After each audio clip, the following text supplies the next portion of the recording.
इस जीत पर सुने जरा। आयोजन साइंस से जुड़ा है, लेकिन मैं सबसे पहले क्रिकेट में भारत की शानदार जीत की बात करूंगा।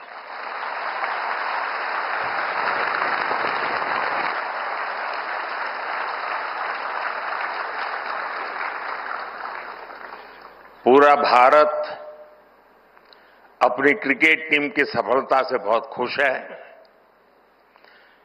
ये भारत का पहला विमेन्स वर्ल्ड कप है।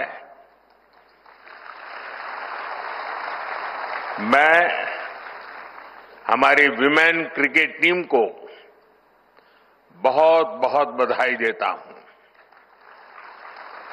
हमें आप पर गर्व है। आपकी ये सफलता देश के करोड़ों नौजवानों को प्रेरित करेगी।